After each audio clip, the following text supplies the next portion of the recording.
Welcome to you, Council. The Ontario government has recently introduced certain changes to Residential Tenancies Act, which has an impact on the rights and obligations of landlords and tenants in Ontario. So in this lecture, we will discuss some of those important changes in the legislation. Again, this lecture is not legal advice. If you have any specific questions about your issues, you should contact a lawyer or a paralegal, and if you don't know one, you should contact the Law Society of Ontario for a referral.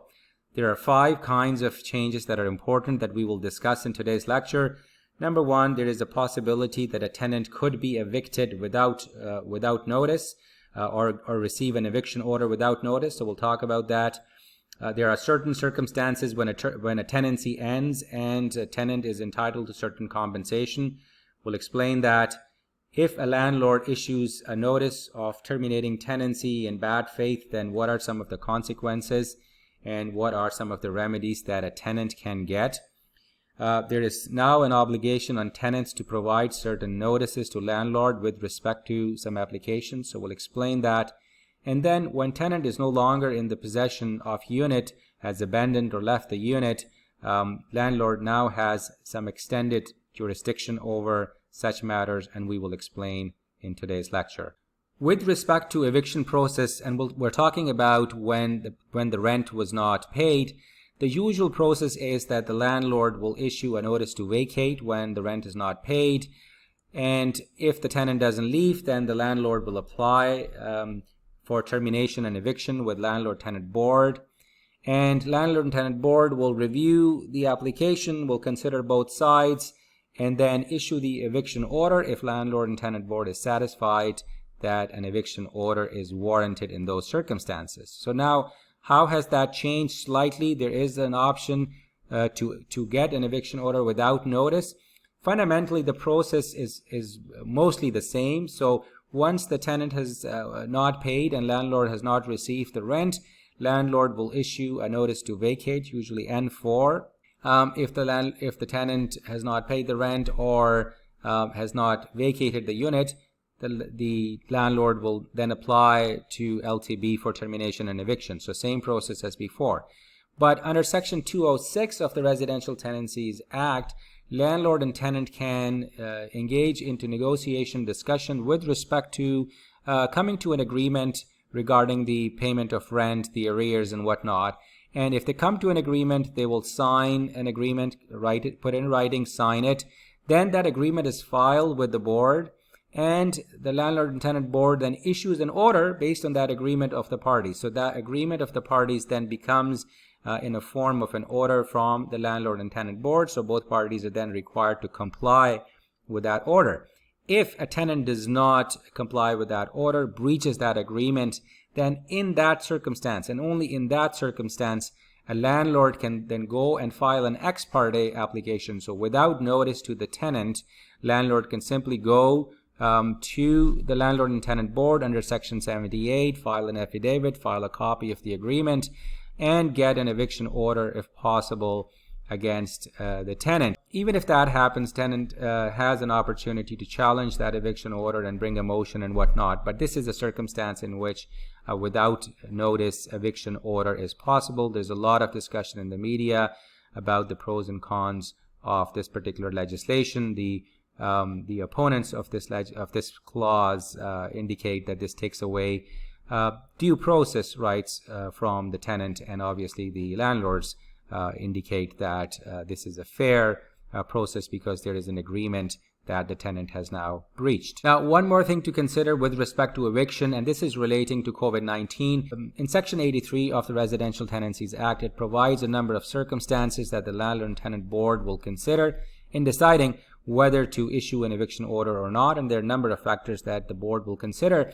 But for any issues regarding the non-payment of rent starting from March 17th, 2020 to a prescribed date, and that date will be decided by the government. I believe it will run until the end of the emergency, but whatever that date is, during that period, if a landlord applies for termination of tenancy and an eviction order, the board is required to consider whether landlord has attempted to negotiate an agreement with the tenant, including the terms of the payment for the tenant's arrears. So if you are a landlord and you wish to seek an order of eviction from the Landlord and Tenant Board now under these circumstances because of the non-payment of rent, you should consider that the board will actually see whether you had made any attempts to negotiate with the tenant regarding the payment or the payment of arrears. So that's an important thing to consider both for landlord and the tenants. Regarding compensation to tenants on termination of tenancy, tenants are entitled to up to 1 month of rent or another unit which is acceptable to tenant in two circumstances. One is when landlord requires unit for own use and they give a notice, and in that situation they're required to pay 1 month rent to the tenant or another unit. What is added is that if a purchaser, the unit is sold and the purchaser requires the unit for its own use, then in that case the landlord will provide a notice that the purchaser will be using the unit for its own use and therefore the tenant needs to vacate. And in that situation now 1 month rent or another unit is also to be paid, to be provided to the tenant. There are other circumstances in which a tenancy could be terminated, and these are by the landlord, and these are when the unit is going to be demolished or converted to a non-residential use, or there are repairs or renovations such that the unit needs to be vacated. In all of those circumstances, it is possible for landlord to end the tenancy. And previously, the landlord was required to pay up to 3 months of rent, and there are different circumstances within this in the legislation, but up to 3 months of rent or another unit if the residential complex had 5 or more residential units. So if 5 or more residential units, up to 3 months rent. That was previously the case. If the residential complex had less than 5 units, then previously there was no obligation on the landlord to provide any compensation. So that has changed now. If the residential units are less than 5, then the landlord is required to pay up to 1 month of rent or another unit. If the landlord has issued a notice in bad faith, so for example, if the landlord said to the tenant, I need the unit for my own use, and the tenant has vacated, and later tenant found out that this was a bad faith notice, the landlord had kept the unit and rented it to someone else and not used personally, then they could bring an application. So when they bring such an application for bad faith, previously what Landlord Tenant Board could do, they will order if the tenant had to pay more rent to the next place that they ended up renting, and they had incurred obviously moving and storage and other related expenses, then the board could award those monies as compensation to the tenant. The change that has now been made is that now there's also a clause that allows the board to order general compensation, which could be equaling up to 12 months of rent, and that money can be awarded even if the tenant has not incurred any additional expenses. With respect to notice requirement, previously when there was a hearing scheduled for termination and eviction because the landlord had filed an application, at that hearing, tenant could raise issues regarding landlord's breach or non-compliance of the Residential Tenancies Act, and the board will consider that in deciding whether a termination or eviction was warranted.